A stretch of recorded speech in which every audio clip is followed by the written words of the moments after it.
Have you heard the recent interview of Elon Musk by former CNN host Don Lemon? Elon Musk suggested that talking about racism might prevent us from moving past it, but is staying silent the right approach? This comment uses a simple yet effective analogy to address the flawed logic in thinking that ignoring a problem will make it disappear. Just like the childhood game of peekaboo doesn't actually make anything vanish, pretending racism doesn't exist won't make it go away. This comment highlights a significant concern. Silence on racism might actually embolden those with racist attitudes by removing the social consequences for their actions. If being labeled as racist no longer carries stigma because discussions on racism cease, those predisposed to such behaviors may feel less constrained, potentially leading to even more egregious actions. This comment emphasizes how every progress made against racism has been hard-won, usually through open and honest dialogue. The implication here is that avoiding the topic of racism not only hinders progress, but also tacitly supports the status quo. In the contemporary discourse on racism, particularly as it pertains to the experiences of African Americans, reactions among non-Black individuals can generally be categorized into three distinct groups: those who are supportive, those who are ambivalent, and those who outright deny the existence or impact of racism. These reactions are pivotal in shaping the collective societal response to racism and the progress towards racial equity and justice. The first group consists of what some may call allies, who are supportive and actively engage in anti-racist efforts. These individuals recognize the systemic nature of racism and its historical roots. They educate themselves on the experiences of Black people, acknowledging their privilege and using it to advocate for change. Supportive allies participate in protests, contribute to organizations fighting racial injustice, and challenge racist remarks or actions in their personal and professional circles. Their support is not passive. It is informed by a commitment to understanding and dismantling the structures that perpetuate racial disparities. The second group comprises those who are ambivalent or indifferent to issues of racism. This group might acknowledge racism's existence, but feels either powerless to effect change or believes that racism does not affect them directly, and therefore, it is not their battle to fight.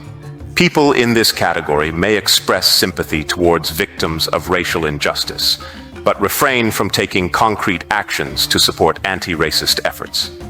Their ambivalence can stem from a lack of understanding of systemic racism's complexities, or from a desire to maintain a status quo that does not inconvenience them. This neutrality, intentional or not, contributes to the perpetuation of racial injustices by failing to challenge the systems in place. Lastly, there are those who outright deny the existence or significance of racism. This denial can take various forms, from dismissing the systemic nature of racism as a thing of the past, to attributing racial disparities solely to individual choices or behaviors. Deniers often resist acknowledging white privilege or the benefits of systemic inequality. Some may even view discussions on racism as divisive.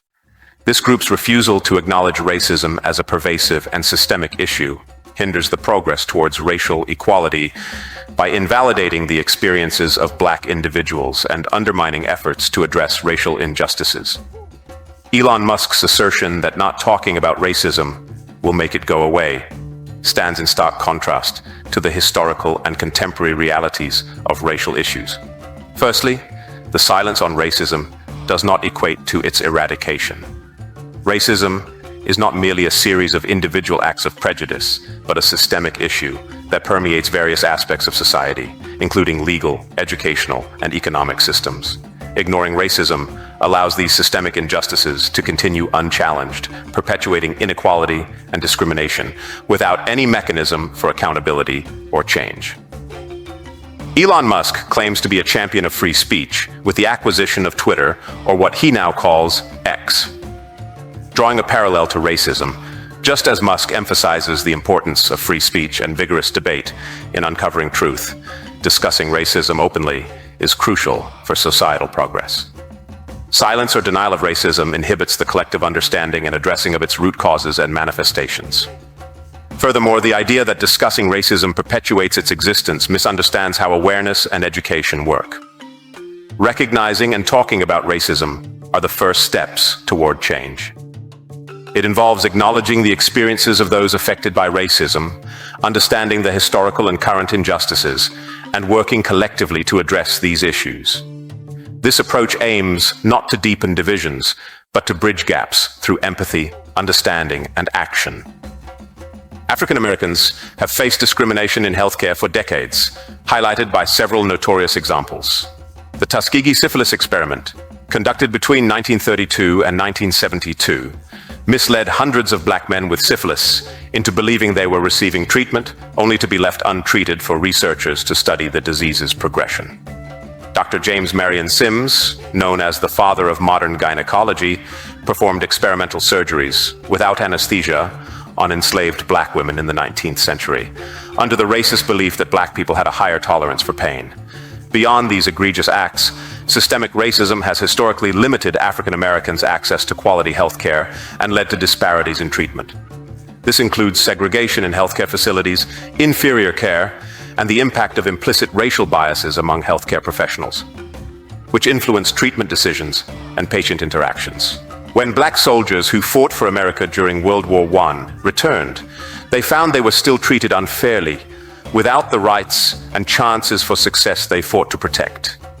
Their bravery in battle didn't change how they were seen at home because of their race. Take, for example, the Red Summer of 1919.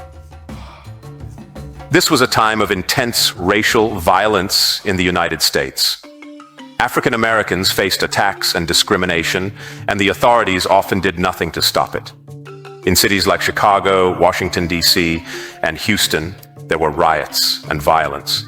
Black families moving into new neighborhoods were attacked, and their homes were bombed, often with the local authorities watching without intervention. For example, a study from 2016 showed that black students at top universities often feel stressed because of racism and stereotypes. Almost half of all college students have faced negative treatment because of their race at some point in their lives. Students from minority groups especially feel this more than their white classmates at predominantly white schools. Take, for instance, the Great Depression, a tough time in the 1930s when jobs were scarce. Black Americans, who already had lower-paying jobs, were often the first to be let go. This was because white Americans, who had lost their own jobs, were taking any work they could find, even if it meant taking jobs from black Americans. In some cities, this led to extremely high unemployment rates for black communities. Sometimes the competition for jobs even led to violence against black Americans. An example of racism's deep roots and the fight against it can be seen during the civil rights movement of the 1950s and 1960s. This was a time when African Americans faced segregation and discrimination in many areas of life, from schools to healthcare. The black community's frustration and desire for justice led to nationwide protests, such as the March on Washington and the Selma to Montgomery March, where peaceful demonstrators were met with violence. These events were widely covered by the media, highlighting the struggle for civil rights.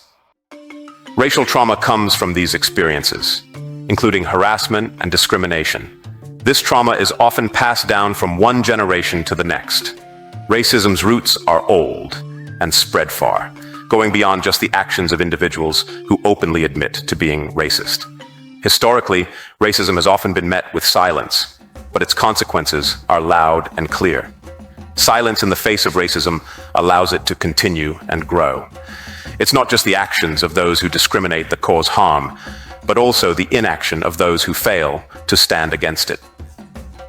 Discussing racism openly is essential for promoting equity and social justice, respecting and appreciating our differences. If this message resonates with you, don't forget to share and continue the conversation on platforms like YouTube to spread awareness and foster change. Until the lions have their own historians, the tales of the hunt will always glorify the hunter.